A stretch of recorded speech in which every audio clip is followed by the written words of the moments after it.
there's a side of my soul that tells me that, we always talk about the great generation, those that were, going forward right after World War II. There are times that I feel like that could possibly be the next great generation because we're being challenged in ways that aren't just being handed to us. Yeah, I say it all the time. I don't know if I'm allowed to say the S word, but like how my generation is called the sandwich generation because a lot of Yep. times you're taking Yep. your parents and then kids. And at one point, my dad was diagnosed with Parkinson's and early onset Alzheimer's, or sorry, the other way around, like in January. And then my son, who was 2, got diagnosed with autism in April. And I said that, I was not just part of the sandwich generation. I was part of the S. I was blessed to get to eat an S sandwich every day. Yeah. So, but yeah, I mean, it's never been so challenging to take care of those around us when also focusing on ourselves, And I think that's a big thing right now is at least we all get to talk about mental health, and before it was somewhat taboo or stigmatized. That's what's great about your podcast, The Healthy Baby Show. As much as there's focus on the baby, I know that my sister was the caretaker for my mom and dad, but she always talked about them. They've returned to a baby style, a baby lifestyle, and I feel like that you're on both ends with this podcast, with babies and with adults who have become babies again. I mean, kind of. I think the podcast is really to kind of to level set parents who are entering into this era of bringing new life into the world as it is today. Because it's like I remember when I first found out I was pregnant with my son 12 years ago, 13 years ago. It was the kind of time where it was still like break out the cigars for the guy, and like all the women around are starting to talk about a baby shower. And I think it's different today. I think unfortunately our environment is just so challenging. And I think we have to be upfront with all those challenges so that parents can, be empowered and make choices. And because if you don't know what you don't know, it doesn't mean you don't want to do the best for your baby or your pregnancy or for your family. You just need to know. And a lot of times, like, you just don't know. So I think it's good to talk about it. Well, what you do on your podcast is you offer a friendliness and a support system in the way that there are so many mothers that don't want to turn to their friends because they feel like they're a burden because it's always constant questions, question. But yet when you sit down with your podcast, it's like, I'm going to take this in and I'm going to take notes. And you offer that. Thank you, Arrow. I appreciate that. Yeah, well, it's like with my son, his autism is pretty real. We've lived with some serious challenges. It's not, I wish I could say it was just a touch and he's quirky and I love him for being different. I do. I mean, obviously I love him more than anything in the world. And then my daughter, but his autism it makes it so he's like the most beautiful person I've ever met, the smartest person I've ever met, the person I think has gifts to change the world. Like he's like a mini Steve Jobs or something, but he can't talk. Right. And he's like stuck in a body that doesn't let him share his gifts with the world. And I find that to be really sad. And then for us, it's really challenging, but then we put a lot of effort into figuring ways to get him out. And I also, because we had another child, I thought about everything we could possibly do with any of the research that's out there to control our environment for the next time and to support my new daughter in different ways proactively. Crazy thing is that it worked. I mean, for us, and that 168 to 1 in 44 children in the U.S. get diagnosed with autism, yep. And 1 in 6 babies will have a developmental delay at some point, a diagnosis in their life, and 1 in 10 kids will have ADHD. Like if you know that, and then you have these solutions, how could you possibly just sit there and not share? I love your strength, and it reminds me so much of my mother because they wanted to institutionalize my brother. They wanted him. He's a burden. No, he's not. And my mother stood up for that. And yet the thing is that this guy, my brother, could rebuild computers. You're so right. There is someone inside there. We've got to figure out how to get to them. Yeah, and it's hard. It's like we have to meet them in their world. Yes, and it's unfair to somehow punish someone for not being like the rest of us. And then at the same token, like there's there's so many mysteries about development, and I feel like once you have an insight and wherever it comes from, if it's demystified, then we need to share that with all parents, because I don't know, for me, um, I learned that there are things we do for Zane that are therapeutic, but that for Asha are somehow proactively helpful. Like, I don't know if you ever, like with your brother, did did did you spend time with him to the point where you feel like you understand him better Oh than my someone God. else? To I'm guessing you do. Yeah, to this day, I mean, I feel like that I walk with him. I mean, it's just amazing how we became such partners in everything. And I mean, from the Boy Scouts all the way through, there was just no way I was going to leave this kid behind. That's so nice. He's so lucky to have you. Yeah, I kind of made Asha for Zane, but she's kind of like a little bit of a terror right now. So I'm hoping that turns around. So listeners need to know about what is Chair Mom and Final Brands, because I mean I want them to go to your podcast, and I want them to go not only as students but activators. Yeah, well, so the first company I started was called Happy Baby, and it's the leading organic baby food company in the country. And I started out of my kitchen, and now it's like huge, but I sold it a while ago. And then, with our story with autism, I just couldn't sit there and not do something else. And Healthy Baby is actually the culmination of everything I've ever learned. Number one, with making baby products, but number two, from all of this insight for how we can get ahead of certain health issues, and then how we can use therapy to our benefit proactively. So like all of that is at healthybaby.com.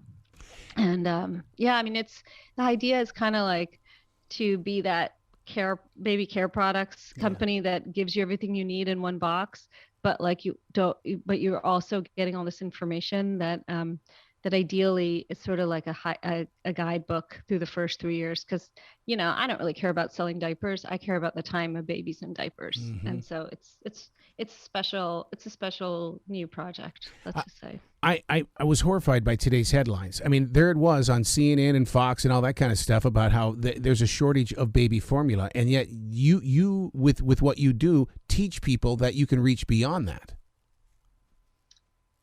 Well, yeah, I don't even know what's going on with this infant formula shortage, except for that I do know it's a huge burden on big ag, because it takes, I remember seeing this years ago. It's like, it takes like a tanker, like a big tanker of milk to make 1 tub of formula. And so when you think about sort of sustainability and like, the biggest thing that's contributing to greenhouse gases and global warming is big ag, and within big ag, it's dairy farming.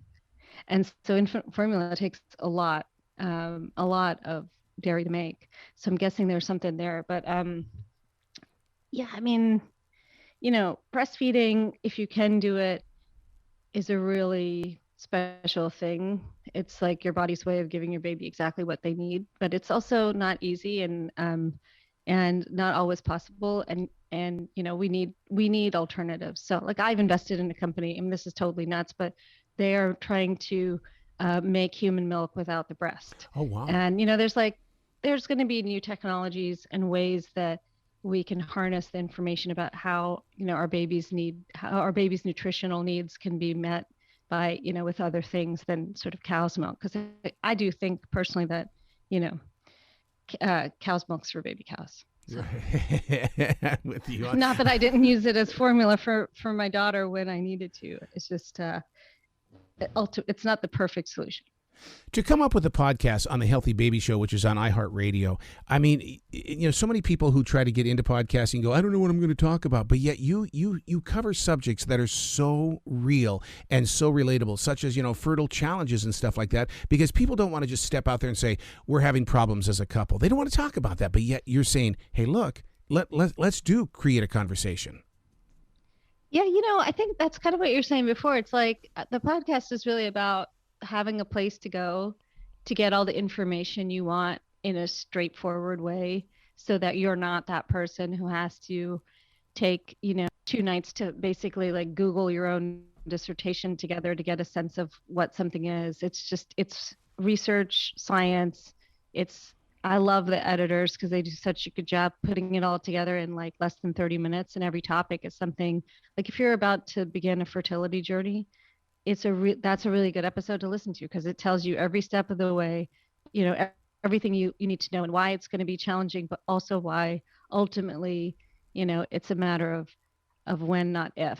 And so I think there's also that emotional kind of support and that readying whoever's listening to what to expect and like how to kind of handle it. And it's okay because this is now becoming quite typical. And like it's just nice for someone who's done it before to explain it, you know. And with honesty too, I think, just without feeling like they have to, hold something back. I'd love to see how people are reacting to it by way of emails and texting and stuff like that, because I mean the people have got to be reaching out to you in ways saying please a little bit more information about this or that and things like that. Yeah, I'm getting a lot. I'm actually really surprised at how well received it's been. Like it just launched and it's like a top 30, I think, in parenting, which is cool. And there are so many, not just moms, but dads saying like, we want more, talk to us. Yep. Because we did one episode and it was Chloe who works at CNN and her husband Brian, and they talked about their fertility journey. And Brian Mazza is like this dude who's on the cover of like Men's Fitness. I mean, he looks like a beast, and he's like literally shirtless running on the cover of Men's Fitness magazine. And in the show, he talks about how it was actually male infertility. And then he comes out and talks about it now very openly. And he's become this guy that says, hey, dudes, like, let's stop making this, infertility challenge seem like it's only on our wives. And it's like, he's the perfect guy to come out and say that. And so I've been getting a lot of interesting comments just saying like, we dads, and there's so many kinds of families, and it's cool to be, I think, creating something that's so inclusive that doesn't just feel like it's like mommy talk. I'm so glad that you brought that up, because during the pandemic, during the lockdown, I needed to be with people. I'm a radio person. I'm in the movie promotions business. And so my wife goes, well, the only place where there's people is in a grocery store. Go get a job at a grocery store. I see more men with their babies in grocery stores. My dad would have never done that. But to see these guys with their babies in a grocery store is very inspiring. I think it's freaking awesome. It shows us that we are changing as a society. And like, if we want women in the workplace with equal pay, we also want partners to recognize that, the fair play, like Eve Brodsky likes to say, of, taking care of everything at home. And like dads are a big part of raising their children nowadays. And it's not, I don't know. I don't like how brands don't talk to them. Like the dads are just as important as the moms or the other caregivers, whoever it is, So now in getting your guests, because you've got an incredible list of guests and stuff like that. I mean, how do you bend in the way of saying, okay, I want to talk with you? Because I mean, so many of these doctors, only because I do so many commercials for doctors, it takes like 6 or 7 of them to finally agree that they want to talk to somebody. How are you getting through that wall? Well, I think if you know me, you probably know that I'm like very pure-hearted, and I'm doing this because I really do want to share information that I think helps people. And most of them are my doctors. Oh. They have been my doctors. And that's part of what I think is special is like, I did the research years ago. I mean, I sold my first company just to have enough money to help Zane. If he hadn't been diagnosed with autism, I don't think I ever would have sold it. And it was just to have resources because I was so freaked out, and I was, between me and my husband, I mean, I think together our income would have qualified us for like living right below the poverty line in New York City, even though I was running this big company that was growing so fast. It was just, I never took anything out of it. And yeah, I mean, all of a sudden I had money and I had clout and I had this experience in the baby world. So I was able to get in touch with people. Like when Zane was first, when I was nervous and saying something's not right, and we took him to the pediatrician said, talk to this neurologist. And he gave us the number of who he thinks is the best neurologist, right? Pediatric neurologist. And we called, and I'm not kidding you, the wait list was 14 months. And like there were a lot of people like that, and it's like, well, if you have a child and he's 2, and they say the window of sort of the most synaptic learning is 0 to 3. And it doesn't mean that your brain stops learning. It's just that 85% of it happens during this time, right? So you have this window. And if you can't reach people and you can't get an appointment and you're on a wait list till after the window closes, if you can't even get a diagnosis till after the window closes, that's effed up. Yep, but we live in this world where it's 1 in 44 kids. But like, if you were going to have created enough services to take care of those kids, like 20 years ago, doctors needed to be, pediatricians needed to be saying, I want to be a developmental pediatrician or a neurologist. And that's, and then all the therapies, like there's just not enough people. And so I think because I've found such incredible people to work with to help my own son, it was just a little bit easier, to get them to come on. And of course they're all, it's like a Rhodes Scholar from Harvard. Yep. And it's like the person you'd want when you're dealing with trauma and you need help.